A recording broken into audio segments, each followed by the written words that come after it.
मैं डॉक्टर पंकज कुमार मिश्र आप लोगों के सामने मृच्छकटिकम के 8वें अंक को लेकर के उपस्थित हूँ। मित्रों, पूरे मृच्छकटिकम का जो सर्वाधिक घटनापूर्ण कोई अंक है तो वो 8वां अंक है। हम शुरू से ही इसकी चर्चा करते चले आ रहे हैं और इस 8वें अंक की परिणति यह है कि इसमें एक सस्पेंस है, एक कॉन्फ्लिक्ट है, एक संघर्ष है। हमें पता चलता है कि उस काल में भी समाज आज की तरह ही हुआ करता था, कोई बहुत अधिक परिवर्तन नहीं है। हम उन विषयों को यहाँ पर जानने और समझने का प्रयास कर रहे हैं। प्रतिनायक शकार वसंत सेना से अपना प्रणय निवेदन करता है। वसंत सेना उसको ठुकरा करके चारुदत्त के प्रति अपने जो हृदयाभिलाषा है उसको अभिव्यक्त करती है। शकार को क्रोध होता है और उस क्रोध की परिणति यह होती है कि अपनी दृष्टि से वह वसंत सेना की एक प्रकार से हत्या कर देता है। मित्रों, वसंत सेना मरती नहीं है, उसकी हत्या होती नहीं है, लेकिन जो समग्र परिदृश्य है और जो योजना है और जो प्रतिनायक का विश्वास है वह स्थापित करता है कि वसंत सेना को मार दिया है। हम उससे थोड़ी सी भूमिका को लेकर के और आगे चल रहे हैं। टेक्स्ट आपके सामने है, शकार के वक्तव्य से मैं लेके चल रहा हूं। इससे पूर्व वसंत सेना से जब पूछा जाता है तो वह चारुदत्त के लिए सहकार पुष्प की बात करती है और शकार को पलाश की बात करता है। प्रश्न यह है कि इसी से दुखी होकर के शकार अपनी प्रतिक्रिया अभिव्यक्त करता है और कहता है, दास्याह पुत्र, यानी और यो दासी की बेटी, दरिद्र चारुदत्तकः सहकार पादपः कृतः, कि तुमने उस दरिद्र चारुदत्त को आम का वृक्ष कह दिया, आम का पेड़ कह दिया, और अहम पुनः पलाशो भनितः, और मुझे तुमने पलाश का फूल कह दिया। किंशुकोपि न कृतः, किंशुक भी नहीं कहा तुमने। शकार के प्रति जो पलाश और किंशुक है उसकी बात तो हम बाद में करेंगे, लेकिन उससे पहले देखिए, जब सहकार पादप से उपमित किया गया है चारुदत्त को, तो सहकार का जो वृक्ष होता है वो फलदायी होता है और वह जो फल है वो अत्यंत मधुर होता है। उनकी जो मंजरी होती है उसमें एक खुशबू होती है, एक सुगंधी होती है। लेकिन पलाश पुष्प में ना तो फल होता है, ना तो उसकी छाया होती है, ना ही उसमें खुशबू होती है। तो इसलिए चारुदत्त उसको पलाश, वसंत सेना उसको पलाश कहती है। लेकिन ये जो मूर्ख शकार है, जो नहीं है, वह पलाश को के स्थान पर कहता है कि मुझे किंशुक भी नहीं कहा। दूसरे शब्दों में उनको ये पलाश और किंशुक का बहुत भेद ज्ञात नहीं है। किंशुक के पौधे में भी खुशबू नहीं होती और किंशुक तो संस्कृत परंपरा में प्रायशः मूर्ख व्यक्ति के लिए प्रयोग किया जाता है और जो निष्प्रयोजन होता है, जो समाज में किसी भी प्रकार की भूमिका नहीं अपनी निभाता, ऐसे व्यक्ति को किंशुक कहा जाता है। अस्तु, शकार को वसंत सेना ने जब इस प्रकार पलाश पुष्प कहा तो शकार में एक उत्तेजना, एक प्रतिक्रिया आती है और वह कहता है कि एवं त्वं मह्यम गालिम ददत्यद्यापि तमेव चारुदत्तकम स्मरसि, यानी आज इस प्रकार तुम मुझको गाली देती हुई आज भी उसी चारुदत्त का स्मरण कर रही हो, यानी मुझे तो गाली दे रही हो और स्मरण कर रही हो चारुदत्त का। तो वसंत सेना बड़ी ही सरलता और सहजता से उत्तर देती है कि हृदयगत एव किमिति न स्मरति, किमिति न स्मर्यते, कि जो हृदय में ही है, जो सदैव हृदय में निवास करने वाला होता है, उनको फिर हम क्यों ना स्मरण करें। अर्थात जो व्यक्ति हृदय में होता है वही स्मरणीय होता है और चारुदत्त वसंत सेना के हृदय में स्थित है, इसलिए चारुदत्त वसंत सेना के लिए स्मरणीय है। शकार कहता है अद्यापिते हृदय गतम त्वाम च सममेव मोटयामि, यानी अब भी इसी समय मैं तुमको हृदय में रहने वाले उस चारुदत्त को, तुम्हारे हृदय में रहने वाले उस चारुदत्त को और तुमको एक ही साथ मोटयामि, यानी मैं मथता हूं, अर्थात मैं तुमको मारता हूं। तद दरिद्र सार्थवाहकम मनुष्य कामुकिनी तिष्ठ तिष्ठ। देखिए बड़ा ही सुंदर कह रहा है। तो ठीक है, उस दरिद्र जो सार्थवाह है, जो व्यापारी है, जो दरिद्र व्यापारी है, उस व्यापारी मनुष्य में प्रणय करने वाली, काम भावना रखने वाली, प्रेम करने वाली, और यो वसंत सेना ठहर जा, ठहर जा। वसंत सेना कहती है भाण भाण पुनरपि मया श्लाघनीयानि एतान्यक्षराणि, कि जितना तुमको कहना हो दरिद्र चारुदत्त के प्रति कामुकिनी, जितना अधिक चारुदत्त कामुकिनी कहना हो कह लो, कह लो, क्योंकि मुझे ये शब्द सुनने में अत्यंत प्रशंसनीय है। अर्थात मेरे लिए चारुदत्त के प्रति प्रणय करने वाली यदि कोई मुझे कहे तो मेरे लिए वो अत्यंत प्रशंसा का विषय है, सम्मान का विषय है, आदर का विषय है। क्यों? क्योंकि मैं चारुदत्त से ही प्रणय करती हूं। शकार कहता है परित्रायताम दास्याह पुत्री दरिद्र चारुदत्तकस्त्वम्। तो ठीक है, और यो दासी की बेटी, तो तुम उस दरिद्र चारुदत्त को अब बचा लो। वसंत सेना कहती है परित्रायते यदि माम प्रेक्षते, कहती कि हां मैं जरूर बचा लूंगा, बचा लूंगी। परित्रायते यदि माम प्रेक्षते, कि यदि वह मुझको देखता तो वो जरूर चारुदत्त मुझे आकर के बचा लेता। यानी तुम अब दरिद्र चारुदत्त से कहो, शकार कहता है कि दरिद्र चारुदत्त से कहो कि वो तुम्हारी रक्षा करे आकर के, तो वसंत सेना कहती है कि वो जरूर मुझे बचा लेता यदि वह मुझे देख लेता तो, और तुमको इस प्रकार करते हुए देख लेता तो। शकार कहता है, अब ये एक बार फिर से मूर्खता भरा यह पद्य है कि किम सशक्रो बालिपुत्रो महेंद्रो रंभा पुत्र काल नेमि सुबंधु रुद्रो राजा द्रोणपुत्रो जटायु चाणक्यो वा धुंधुमार त्रिशंकु।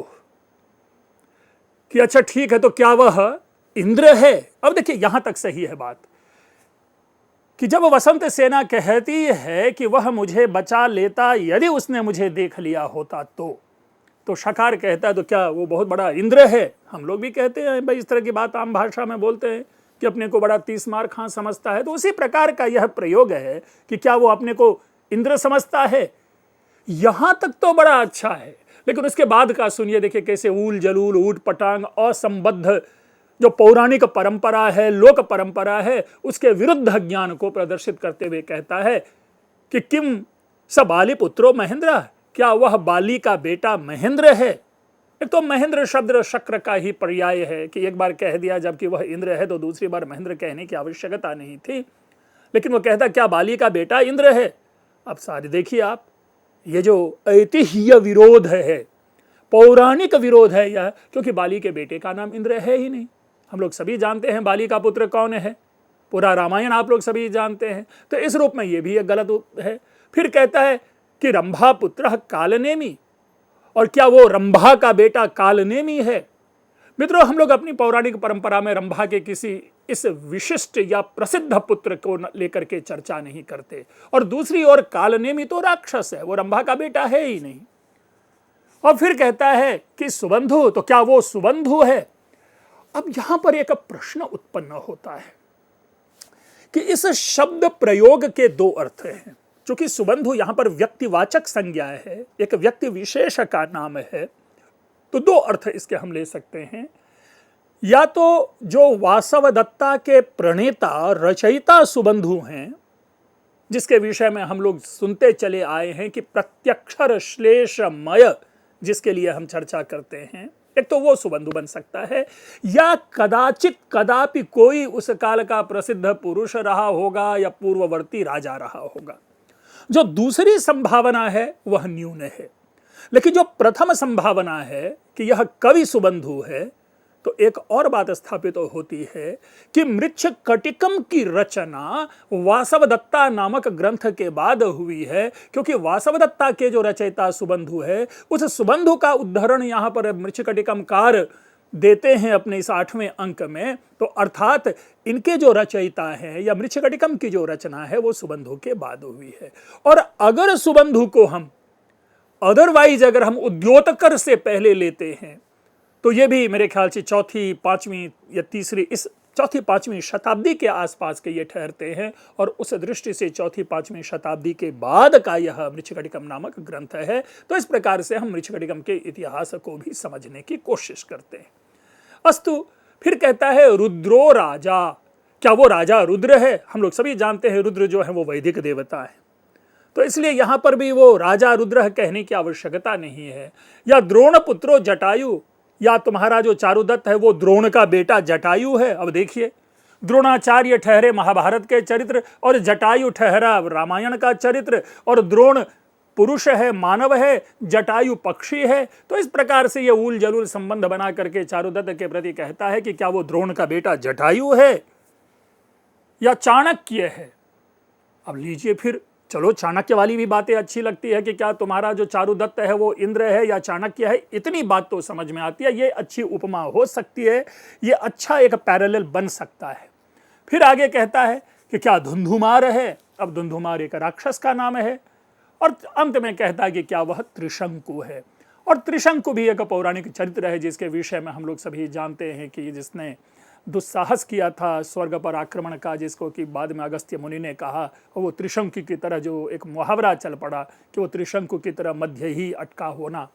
तो ये इस प्रकार से ये सारे चरित्र का उल्लेख करते हुए और उनको वसंत सेना से उनका साम्य दिखाते हुए, चारुदत्त का साम्य दिखाते हुए कहता है सबका सार एक ही है कि क्या तुम्हारा चारुदत्त बड़ा तीसमार खां है कि सामने आते ही और तुमको देखते ही वो तुम्हें बचा ले जाएगा, अथवा एतेपि त्वाम न रक्षन्ति, यानी ये सारे के सारे जिनका मैंने नाम लिया, चाहे वो बाली का बेटा इंद्र हो, चाहे इंद्र हो, चाहे चाणक्य हो, चाहे धुंधुमार हो, चाहे त्रिशंकु हो, या द्रोण का बेटा जटायु हो, या रंभा का बेटा कालनेमी हो, या जितने हमने नाम लिए, ये सारे मिल कर के भी तुम्हारी रक्षा नहीं कर सकते। और देख, चाणक्येन यथा सीता मारिता भारते युगे एवं त्वाम मोटयिष्यामि जटायुरिव द्रौपदी। फिर बिना बेसिर पैर की बात करना कि जिस प्रकार चाणक्य के द्वारा भारत युग में सीता मारी गई। अब भारत युग से तात्पर्य यहां पर महाभारत, यानी महाभारत काल में जिस प्रकार चाणक्य ने सीता को मारा। अब ये तो महामूर्ख भी ऐसी बात नहीं करेगा, क्योंकि चाणक्य मौर्य काल का है, सीता रामायण काल की है, और भारत युग में तो है ही नहीं ये दोनों, और ना ही चाणक्य और सीता का कोई कह सकते हैं आमना सामना है। तो ये वाक्य जो है बेसिर पैर उल जलूल मूर्ख अपने को प्रदर्शित करने के लिए वो प्रयोग करता है कि जिस प्रकार चाणक्य के द्वारा महाभारत काल में सीता मारी गई, उस और जिस प्रकार जटायु ने द्रौपदी को मारा। अब लीजिए अगेन, कहां जटायु कहां द्रौपदी। द्रौपदी की मृत्यु का कोई भी कारण नहीं है, कोई कम से कम कोई मनुष्य या कोई इस प्रकार का प्राकृतिक प्राणी जो है द्रौपदी की मृत्यु की चर्चा नहीं होती। यहां तक कि पूरे महाभारत में द्रौपदी की मृत्यु का उल्लेख नहीं है। स्वर्गारोहण पर्व में हमें जानकारी मिलती है कि सारे के सारे लोग स्वर्ग की ओर जा रहे हैं। तो इस प्रकार यह कहना कि जटायु ने जिस प्रकार द्रौपदी को मारा, उसी प्रकार त्वाम मोटयिष्यामि, मैं चलो आज तुमको मथता हूं, अर्थात तुमको मारता हूं। इति ताडयितुम उद्यतः, और इस प्रकार वसंत सेना को मारने के लिए शकार खड़ा होता है। मित्रों, एक आध चीज और हमें देखना है, मैं बीच बीच में ये अवेयर करता रहा हूं कि हमारे साहित्य में जब शब्द का प्रयोग होता है तो उस शब्द का अर्थ हमें डिक्शनरी से ग्रहण ना करके हमें कॉन्टेक्स्ट से समझना चाहिए। फॉर एग्जाम्पल, जब ताडयितुम शब्द आया है तो ताडयितुम का अर्थ होता है पीटने के लिए, और पीटने का मतलब होता है जैसे स्लैप करना या मुक्का कर, ये मारना, तमाचा मारना, ये अर्थ होता है। तो यहां ये शकार द्रौपदी को तमाचा मारने के लिए नहीं है, हमें इसका सिंपल अर्थ लेंगे, हत्या करने के लिए, मारने के लिए वो खड़ा होता है। वसंत सेना विलाप शुरू करती है, हा मातः कुत्रासि। सबसे पहला स्मरण वसंत सेना अपनी माता का करता है।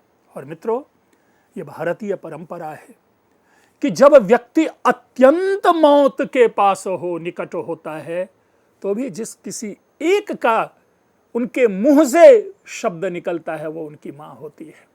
विपत्ति के क्षण में हम सभी अपनी मां को याद करते हैं। हम ईश्वर आदि की बात नहीं कर रहे, लेकिन मां को आवश्यक रूप से याद करते हैं। पुनरपि यहां वसंत सेना के संदर्भ में भी देखिए कि वसंत सेना अपनी माता को कितना स्नेह करती होगी, कितना प्यार करती होगी कि वसंत सेना वहां पर अपनी मां का नाम लेती है, हा मातः कुत्रासि, मां तुम कहां हो। फिर उसके बाद अपने प्रणय का, हा आर्य चारुदत्त एष जनः असंपूर्ण मनोरथ इव विपद्यते। हे मेरी मां, हे आर्य चारुदत्त, आज यह जो जन अर्थात मैं वसंत सेना अपने मनोरथ को पूर्ण किए बिना ही मारी चली जाऊंगी। तद ऊर्ध्वम आक्रंदिष्यामि, फिर वो जोर से ऊपर से और ऊंची आवाज में वह चीखती है, चिल्लाती है। अथवा वसंत सेना ऊर्ध्वम आक्रंदती लज्जतीव खल्वे तत् नमः आर्य चारुदत्ताय, कि ये वसंत सेना अत्यंत ऊंची आवाज में नहीं चिल्लाएगी, क्योंकि ऊंची आवाज में चिल्लाने से क्या है कि उसे लज्जा का अनुभव हो रहा है, इसलिए वह ऊंची आवाज में नहीं बोलेगी। नमः आर्य चारुदत्ताय, और अंतिम स्वर वह बोलती है, आर्य चारुदत्त को मेरा प्रणाम है। मित्रों देखिए, जो समाज है जिसकी मैंने एक सूचना दी थी, आज भी हमारा समाज उसी प्रकार असभ्य है जिस प्रकार मृच्छकटिकम कालीन समाज है। प्रणय में इतनी हत्याएं होती हैं, प्रणय में इतनी हत्याएं हुई हैं, इसकी कोई गणना नहीं है। मैथमेटिकल टर्म में हम कहते हैं एन टर्म्स, प्रतिदिन प्रणय में एक मौत होती ही होगी। मैं एक की बात कर रहा हूं, लेकिन केवल और केवल भारतवर्ष की चर्चा करें जहां पर फेलियर इन लव है, वहां पर आप देखेंगे कि या तो पुरुष महिला को मरवा देता है, या किसी न किसी षड्यंत्र के अंतर्गत महिलाएं भी पुरुष को मरवा देती है, क्योंकि यदि मेरा नहीं तो किसी का नहीं। यही स्थिति हम मृच्छकटिकम कालीन में देखते हैं, समाज में देखते हैं कि शकार जो कि राजा का मंत्री है, जो एक एडमिनिस्ट्रेटिव ऑफिसर है, उसके प्रणय को स्वीकृति नहीं मिलती तो वो उसकी हत्या करने के लिए तैयार है और अभी हत्या करेगा। और देखिए शकार कहता है, अद्यापि गर्भदासी तस्यैव पापस्य नाम गृह्णाति, मतलब अपने पैरेलल किसी दूसरे के साथ उस स्त्री को वह प्रणय करता हुआ नहीं देख सकता। और यह है स्वाभाविक है प्रणय में कि किसी के साथ टहलते मात्र देख लेने से हत्या हो जाती है। यहां पर भी हम यही देखते हैं। और शकार कहता है कि अरे ओ गर्भदासी, जन्म से ही दासी भाव को प्राप्त तुम, आज भी तुम उसी पाप का नाम ले रहे हो। पाप से मतलब है यहां चारुदत्त का नाम ले रहे हो, यानी अभी तुम्हारे सामने मौत खड़ी है और फिर भी तुम चारुदत्त का ही नाम ले रही हो। इति कंठे पीडयन, गला को शकार पूरी बर्बरता से दबाता है। स्मर गर्भदासी, स्मर, ले, तू उसका नाम ले। वासवदत्ता के मुंह से निकलने वाला आखिरी वाक्य, नमः आर्य चारुदत्ताय। आर्य चारुदत्त, आपको प्रणाम है, आपको प्रणाम है। शकार, क्रियस्व गर्भदासी, क्रियस्य, और नाम लो, और नाम लो, जितना नामोच्चारण करना है करो। नाट्येन कंठे निपीडयन मारयति। मैंने पहले ही सूचना दी थी कि शकार के मनोभाव के अनुरूप कुछ क्षण के लिए जो दर्शक है उनकी दृष्टि में वसंत सेना को मार दिया जाता है। इसलिए ब्रैकेट में लिखा हुआ है नाट्येन कंठे निपीडयन मारयति, यानी शकार मार देता है।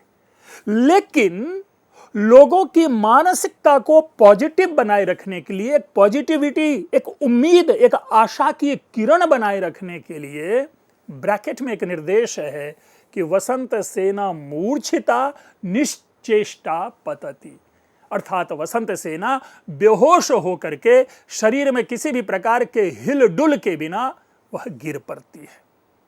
तो गिर पड़ती है तो लोगों की दृष्टि में और शकार के व्यवहार और शकार के शब्द के अनुसार वसंत सेना मर जाती है, लेकिन नाटककार की दृष्टि में वो वसंत सेना जो है मूर्छित है। शकार प्रसन्न होकर के अत्यंत खुशी से, जैसे मानो उसने स्वयंवर जीत लिया हो, और प्रसन्नता किस बात की है कि उसने वसंत सेना को मार दिया है। और कहता है एताम दोष करंडिकाम अविनयस्य आवास भृताम खलाम रक्ताम तस्य किला गतस्य रमणे काला गतामागताम किमेश समुदाहरामि निजकम बाह्वोह सुशूरत्वम निश्वासापि म्रियते अम्बा सुमृता सीता यथा भारते। अंत में आकर के फिर एक बेसिर पैर की बातें की गई है, लेकिन ऊपर देखिए कितनी सुलझी हुई बात शकार कर रहा है। इसीलिए हम आप कह सकते हैं कि शकार is the first bipolar creation, अर्थात उनकी भी जो दिमाग है दो भागों में बटा हुआ रहने वाला है, कभी अच्छा कभी बुरा। तो कहता है एताम दोष करंडिकाम, यानी इस दोष की पिटारी, करंडिका पिटारी को कहते, पिटारा को, यानी इस दोष की पिटारी अविनयस्य आवास भूताम, और अविनय अर्थात उच्छृंखलता की आश्रयी, खलाम दुष्टा को, रक्ताम चारुदत्त से अनुराग करने वाली उस वसंत सेना को, तस्य किलमागतस्य रमणे, जिसके साथ रमण के लिए आई हुई यह जो है वसंत सेना, कालागताम आगताम, यानी रमणे आगताम वसंत सेनाम कालागताम, अर्थात जो चारुदत्त के साथ रमण के लिए, प्रणय के लिए, अभिसार के लिए आई थी वसंत सेना। कौन वसंत सेना? जो शकार की नजरों में दोष की पिटारी है। कौन वसंत सेना? जो कि उच्छृंखलता का घर है। कौन वसंत सेना? जो दुष्टा है, जो चारुदत्त से प्रणय करने वाली है और जो चारुदत्त से यहाँ रमण करने के लिए आई है, वह कालागताम अर्थात मौत को प्राप्त हो गई, अर्थात उस दुष्ट वसंत सेना की मृत्यु हो गई शकार के शब्दों में। और यही कारण है कि शकार की प्रसन्नता को अभिव्यक्त किया है नाटककार ने ब्रैकेट में।